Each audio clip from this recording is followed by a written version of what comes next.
Well, hello there. So it is pretty late at night. It's getting late. Haven't seen my mate. No, like the Shining T-shirt. I haven't worn that in a while. I haven't worn any of my videos. So I'm going to see Nope today. Technically, yeah, today because whatever. It's midnight, whatever. And I decided to rewatch Get Out, as it's directed by Jordan Peele, who directed Nope. And I rewatched it. See, this is my third time watching it on Blu-ray. So yeah, let's get into it. So Get Out was written and directed by Jordan Peele. It stars Daniel Kaluuya as Chris and a bunch of other motherfuckers. Stephen Rue, Lake Steve, the dude from Atlanta, whatever his fucking name is, Lil Rel, all of them. So anyway, basically, what the plot of Get Out is, you got this guy by the name of Chris who is dating this girl that he's madly in love with by the name of Rose, and pretty much they've been dating for 5 months, and I'm dating my girlfriend for 5 months. Holy shit. Anyway, yeah, so they're dating 5 months, and pretty much he is going away to her parents' house for the weekend to meet the family, but of course he has concerns because she's like, do they know that I'm black? And pretty much what ends up happening then is, because of that, she's like, look, they're gonna love you anyway, like my dad would have voted for Obama for a third term if he could have, and all that stuff. So I was like, yeah. So on the way, he talks to his friend, like they're driving. He talks to his friend, played by Lil Rel, who works for the TS motherfucking A, and they handle shit. And pretty much then what ends up happening is, on the way they end up crashing into a deer that runs out from the forest and jump scares the fuck out of people. And then the cop is asking to see the license registration, but he wasn't even driving. It was the woman, Rose, and she's like, oh no, it's bullshit, this fucking racist or whatever. It's like, fix your tail out. So then they get to the house, he meets the parents. The father's played by the dude that's in Cabin in the Woods, yeah, and he's also in Billy Madison. And the mother is played by the chick that's in Being John Malkovich, Cyrus, 40-Year-Old Virgin. Seen her at something else, I'm pretty sure, yeah. And so he gets to know the parents, follows around. They're kind of asking a lot of questions about his race. We learn that the father's like a surgeon and the mother's like a psychotherapist. They go around the garden and just getting to know each other, and Rose is a little bit embarrassed and stuff. So as they're walking around, he starts noticing a couple of things that are just off about the place. So you have this maid who's just walking around randomly, just a really odd, kind of like fucking out of it person. You also have the gardener as they're driving in, or the groundskeeper as they're driving in, and just he gets a very odd presence off him, and later on and stuff, and he's just asking like, what's up with that? So we learn more about this party that's happening and get together, and they're just getting to know each other and stuff. And there's the whole weird stuff starts happening, like when they're sitting down talking, like the girl's pouring the glass and fucking spills it, and it's just like, yeah, could you just leave please, thank you, go and have a rest and all, just weird shit like that. And pretty much the brother ends up coming, they have dinner, they talk, and there's all of these weird obsessive questions about his race. Even when the father meets him, he's like, what's up my main man, what's up my man, and all that, just weird shit like that. And all of these fucking odd as fuck questions about his race, pretty much. A second, drink of water.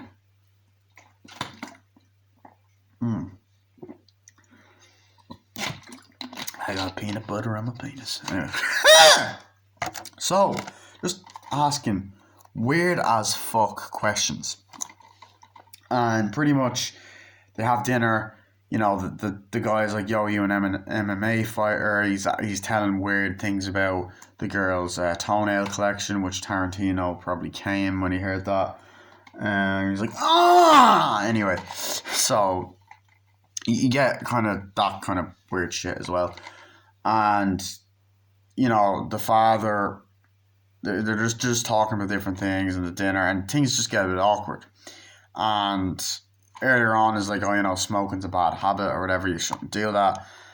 So yeah, like that's what happens with that. And they go to bed that night. He wakes up or whatever. He goes out to have a smoke. He has sex with his girlfriend. And pretty much goes out for a smoke. Then he sees another weird thing of a guy, the groundskeeper, just running really aggressively. So he runs in, he talks to the mother, who ends up just fucking, you know, brings him in, they go down, they sit down, they hypnotize him. In this scene there, he starts sitting and freaking the fuck out. Like, he starts crying, remembering his parents' death that he mentioned earlier on, that he has a little bit of PTSD from. And then he falls into this kind of like sinkhole, you know, not sinkhole, this kind of like dark hole. And then he wakes up from a nightmare. And then he ends up talking to the groundskeeper saying, I'm sorry I scared you last night. You were in there for quite a while and all that. Then, you know, the constantly he says to the girlfriend, like to Rose, like, oh, your mother hypnotized me. And she's like, oh, I'm sorry about that. And just as the day goes on, weird shit happens. He sees the maid again. And, you know, they eventually have the party, and everyone at the party is just obsessed with him being black. They're asking him questions that make him feel uncomfortable, questions that are just weird, and all of that. But at the party, we see it's whatever's fucking the guy from Sorry to Bother You, Uncut Gems, Knives Out, Atlanta. We see him at this party, and pretty much he's acting really weird. He's with an older lady that's like 30 years older than him, and just fucking acting odd. Just really, really fucking odd. And out of it. Now, Daniel Kaluuya throughout the movie is like a photographer. He goes out into the woods, takes photos. You have all this kind of crazy shit. So he takes a photo, and the guy snaps out of his trance and then says the title of the movie. He goes, get out! His nose starts bleeding. He's like, get out of here, man! Get out! Get out! He's like, whoa, whoa! And then they bring him in. They hypnotize him, and it's all good. There's a part where he goes upstairs and his phone's unplugged, and he's like, hey, why is my phone unplugged? And then there's just like, that's before the scene where Thingy freaks out. And, you know, she's like, oh, I'm sorry. It was really irresponsible of me to touch your belongings like that. And then she starts crying, like, but while smiling. You know, tears start pouring out, and really creepy, effective scene. So, as the movie goes on, pretty much more and more fucked up shit is happening, and more weird stuff keeps going on. Like, so at the party, he's like, what the fuck? He meets a guy played by Stephen Root, who's a blind guy that he finds out, oh, I know about you, you're this kind of salesman or whatever. So they're talking or whatever. And then he's freaked out. He's talking to Rose's girlfriend, and about how the place freaks him out. He wants to go home. He got this kind of touching scene where they're near the lake. Meanwhile, they're like, oh, let's play bingo and all, back in the house. And then out of nowhere, they all start bidding, and there's a fucking photo of him, and it's just like, the father and all are up to some sinister shit, you know, and that night, like they're ready to go home. They get in the fucking door. They go up the fucking stairs. As they're ready to pack, Daniel Kaluuya, Chris ends up finding photos of his girlfriend Rose with a bunch of other black guys. And in the movie, she mentions that all of her exes were white, not black. So she can't find the keys. They walk downstairs. The family, it's revealed that they're sinister fuckers, including Rose, because she's like not wanting to find the keys. They hypnotize him, knock him out, tie him up. Stephen Root's character is talking on the TV through an intercom, and pretty much he wants his eyes and he wants to be stuck in this whole thing. And pretty much then Daniel Kaluuya pretty much has to escape, stop these fucking villains, kill these bad guys before they do anything. Meanwhile, Lil Rel is at home and he kind of starts to cop on that there's something wrong because he's not replying back to him. And even like Daniel Kaluuya rings him in the movie saying, look, there's some weird fucking shit going on. He finds out that they actually know the guy that was dressed weirdly. And at the start of the movie, we actually do see that guy get abducted. He gets the shit kicked out of him and put into a car, and a great thrilling open scene that's like, oh shit, it gets you into the movie and it's gripped. It's like, oh, what the fuck is going to happen next? So eventually he does end up killing the bad guys, and the girl is just left there to die. And Lil Rel saves them, they drive off, and you get the Baba Yaga song again. That was also the opening credits. I fucking love this movie. I think that this movie is fucking fantastic. I think it is such an original horror movie. It's brilliantly acted. There's amazing fucking drama in this. There's amazing practical gore effects like later on in the final act. It's thrilling. There's great jumps. There's no consistent jump scares, but the jump scares that are in there are actually effective and they work. It's an original horror movie that feels like a classic, brilliantly acted, dramatically scary, creepy, and it's fucking hilarious. The movie's really fucking funny as well. There's great moments of levity, real people, and it actually has a fucking good twist. So, I love this film. Let's go into my favourite scenes. You know the drill, guys. And I love the use of location as well. And the way the movie's shot. Like the look, it's really bright, especially the nighttime scenes, and just has that nice Jordan Peele film look to it. Like the visuals are visually nice to look at, and love this atmosphere. And it's definitely a horror film to watch, of course, or in October. Even though it's August now, I know, but I rewatching this to see. Nope. Anyway, Get Out. Favorite scenes. First of all, I love every single scene with Lil Rel. I'm going to start off with that. They are my favorite fucking scenes in the movie. I think he is fucking hilarious in this film. Every fucking scene the guy is in, he just fucking steals the show.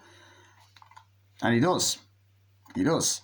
So essentially, you get this fucking part at the start, like, yo, where they're driving in the car or whatever, and they're driving like, oh yeah, I want to ring him. And it's like, yeah, hey, where you going, man? It's like, oh, I'm going up to our folks' house. Like, oh yeah, you better be careful. White people are fucking crazy. Like, people, they want to use people's fucking slaves and shit. You already careful. Like, oh, don't be, I'll be okay. It's like, hi. It's like, and she's like, put him on speaker. It's like, hi, and all that. And it's like, oh hi. It's like, you are out there looking at me and all, like, me. I know that. And she's like, no. And then Daniel Kaluuya is just kind of like, yeah, all right. He's like, oh, I will. It's like, oh, I catch you. And she's like, oh yeah, I know you want me and all this. And he's like, okay, get your own girl. Hangs up. He's like, hey, Chris, that motherfucker hung up on me. I was like, oh, you're jealous. You're jealous. Like, no, I'm not. Yes, you are. And all that. You're not. And all that. And that's when the deer hits. But I love that. I thought that scene was fucking hilarious. I thought that the comedic timing was brilliant. And you can tell that he brings his stand-up and his Key and Peele, like, skits into that. You know, I love that aspect. And pretty much then, what was I going to say? Yeah, pretty much then you got that fucking scene where, you know, there's another scene, like, later on where he rings, Chris rings, like, he's in the bed, like, yo, there's some crazy shit. I saw the guy. This guy's like, oh yeah, I'll look him up. He's like, yo, he's the motherfucker. That's the motherfucker we used to chill there. It's like, I know that was him. It's like, yeah, he's wearing this weird ass clothes and he's with old ladies like 30 years old. Dude, I fucking told you, sex slave. The motherfucker is a sex slave. I'm telling you now. He's like, no, I don't think he's that. I don't think they don't give me the kinky, freaky type family, man. He's like, dude, I'm telling you, he's into some Jeffrey Dahmer type shit. He's like, Jeffrey Dahmer, he cut people's heads off and started fucking them. So I was like, thank you for putting that image. No, I'm telling you, man, that motherfucker was crazy. He used to kill black folk, he used to kill dudes and fuck the skulls. He into necrophilia shit. It's like, thank you. I'm just saying, it's the truth. Motherfucker gotta get the fuck out of there. And like, I love that. And I also love that this also kind of acknowledges horror movie cliches. Like, even at the beginning, right, you have an opening scene that is just amazing. You get this fucking gorgeous shot of the street at night. You get, like, I gotta look at this actor's name, right? Where is his name?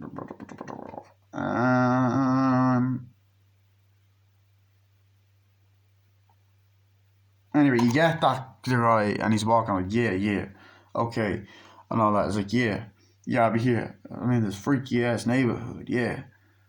I'll be here, yeah, I'll see you, baby. And there's a car following. Like, god damn it, motherfucker. Gotta go this way, yeah. Like, oh, Jesus Christ, man, what the fuck? Like, he's basically creeped the fuck out because there's a car following him. And it's kind of like, oh shit, what the fuck is happening? You know, and it's kind of one of them kind of like, oh, fuck moments. And, you know, he's kind of like, oh, shit. Like, and then I gotta go. And then the guy's like, oh, fuck, what's he doing? Driving's like, God, just keep going. And all this kind of crazy shit. And then just out of fucking nowhere, he's like, okay, come on, man, come on. And the guy just goes, hey, what? Stop it. He starts fucking hitting. He's like, no. And there's a guy in like a weird fucking metal mask. He's like pulling him like, no. Drives him in the car. You get the amazing Universal opening credits and then all of that. And then you have Jordan Peele going to his girlfriend's house, just getting ready, going out. You know, he meets her, it's like he kisses her, it's like, oh, so ready to meet the parents and all. And she's on the couch with the dog. It's like, yeah, hold on, I gotta look there for a sec. Gotta talk to your dad. And he's like, did I know I'm black? He's like, yeah, oh, no, they don't. It's like, because you're my first black boyfriend. I just don't want to be chased away off the porch, you know, with a shotgun or whatever. And she's like, hey, I can't just go, hey, my black boyfriend is coming over. It's like, look, he said he would definitely vote for Obama for a third term if he could. So you've got that scene, and it's all that. It's like, yeah, it's gonna be crazy. So they're kissing, they get out, they're driving, and you get the amazing opening credits of them going through the woods, and the oh, Baba Yaga, that's at the start and the end of the movie. And it works. You have the title Get Out. It's amazing.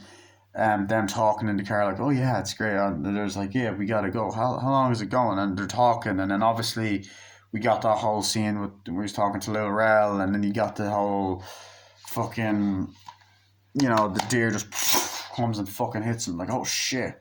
So then they look in like, oh shit, it just came out of fucking nowhere. What was that? And then they looks like, oh, it's dead. And then they call him, and then the cops like, look, in future, I think it's safe to just call animal services, that we don't deal with stuff like this. And he's like, oh yeah, sorry about that. He's like, yeah, I need to see your license and registration. And he's like, oh no, he wasn't driving. It's like, yeah, well, I still need to see it. Why don't you want to see mine? I still need to see it. It's like, nah, fuck that. He doesn't have to fucking show you anything. He's like, yes, he does. It's just procedure. Like, no, it's fine. It's fine. Here you go. And he's like, no, that's fucking racist. And he goes off, right? You gotta have more respect. He's like, right, well, I have to do that. Get that fucking taillight fixed. And you're like, dude, fuck you. I'm going. He's like, God, that cop's a fucking dick. So they drive. And there's moments in this movie where they use music so effectively. They're driving in, you see the beautiful house. Fuck me, this house is gorgeous, by the way. Um, Brilliant mansion, kind of in the woods, waters, lake is kind of surrounding it, and it's just brilliant location, you know.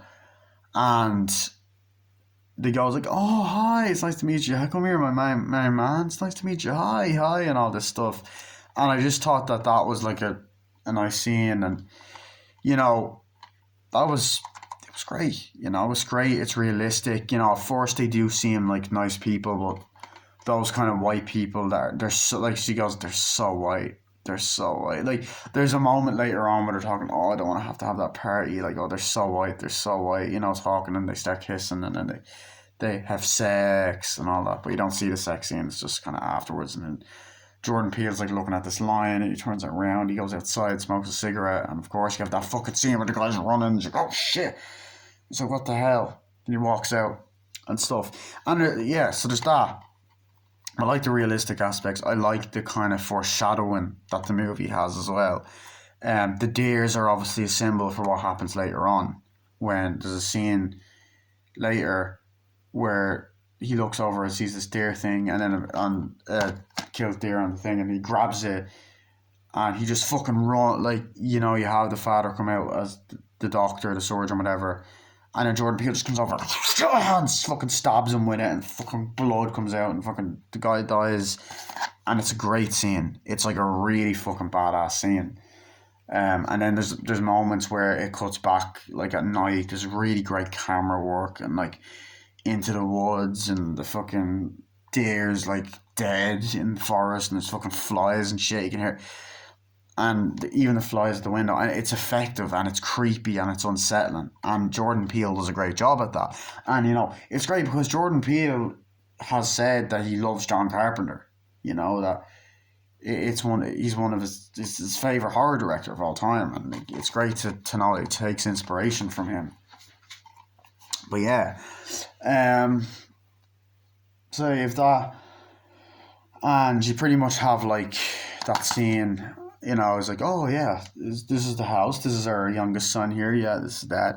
And he's like, so how did this thing start? And he's sitting down and like holding like, oh yeah, it's like, how long are you dating? 4 months, not 5 months. So yeah, she's wrong.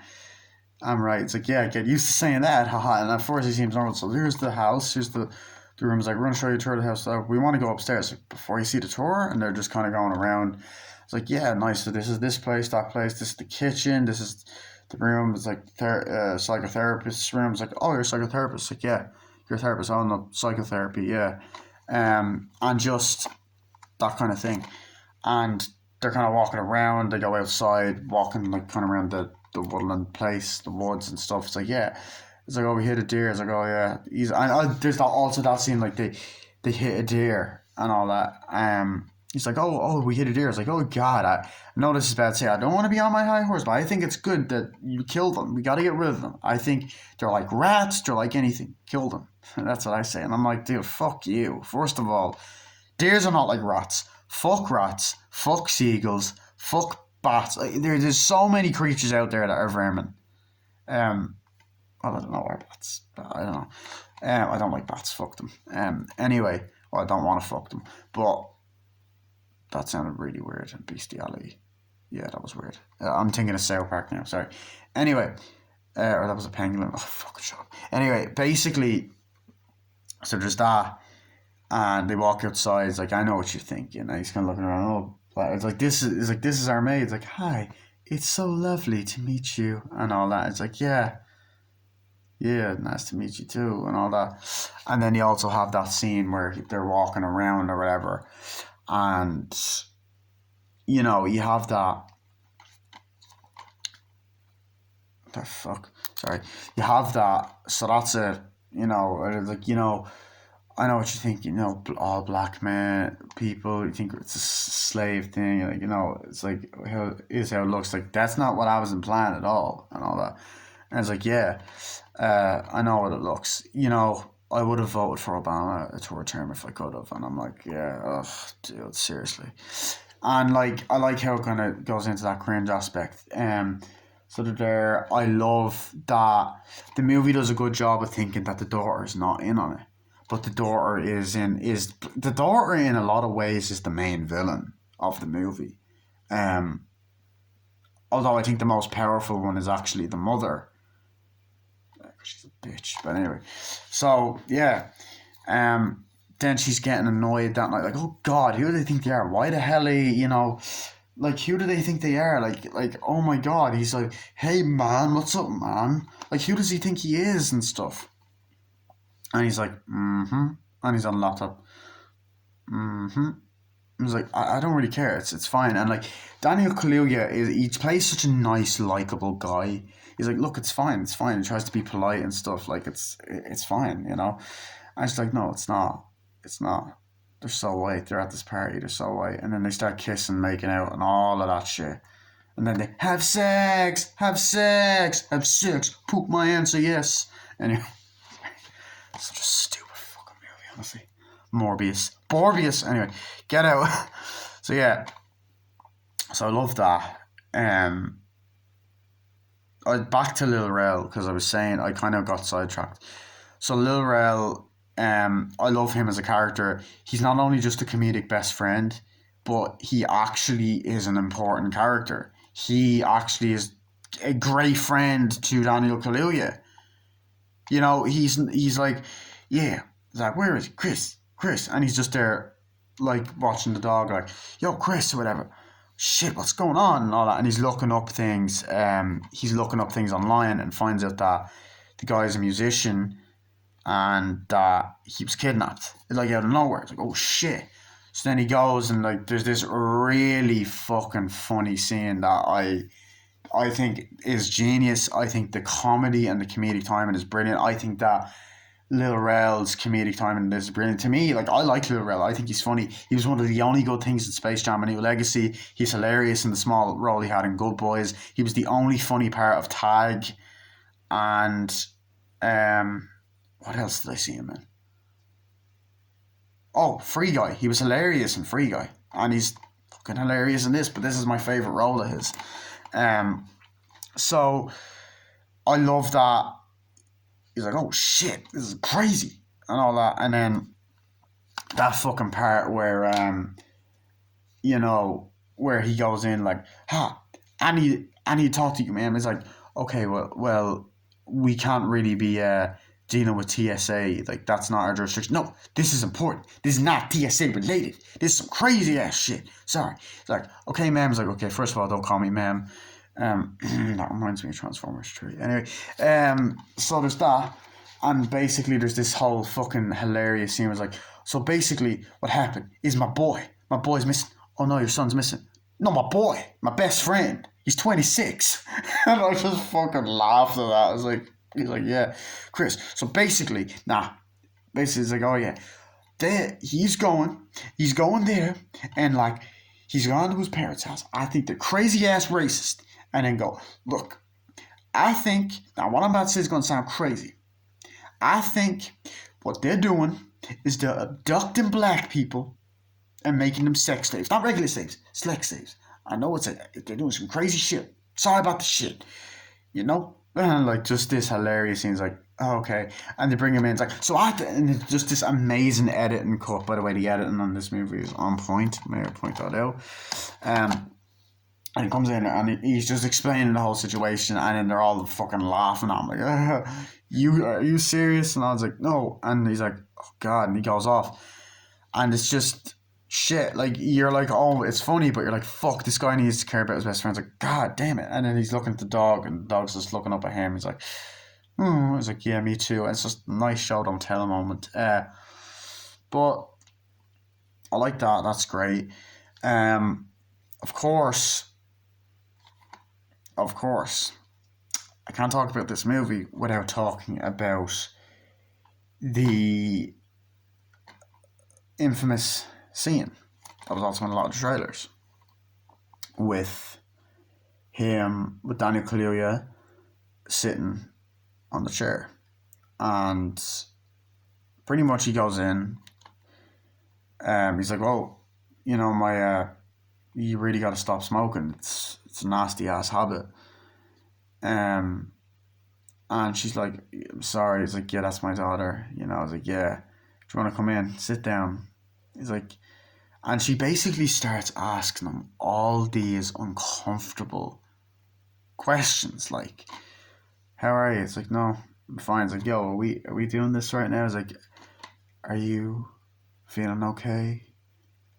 What happened? Let's talk about your parents." Like, and he starts crying and getting flashbacks, like, "How did your mother die?" and all this stuff. It's like, I don't want to talk about it. She just keeps pushing on him, like, "Oh, I'm gonna, what happened to your parents? Why are they not here? Like, what happened?" It's like, I don't know. And then, like, there's this great visual thing of him falling and the way the camera is and just looking down.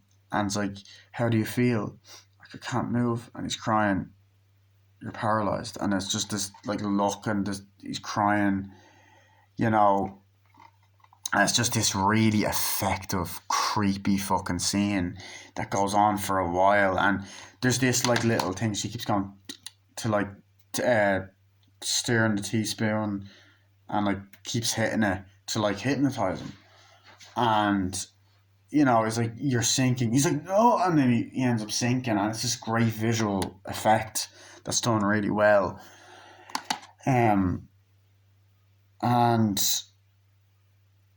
I think what else? That happens, and it goes on for a while. He wakes up, and he's like, and it's just a really effective scene when he wakes up from the nightmare. He's like, "Oh, I had some fucked up dreams last night. Like, I was falling into this hole." She's like, "Wait, really?" Like, "Yeah, oh God, I'm so sorry that she done that to you," and all that. And it's just like, he's kind of like, "What the fuck?"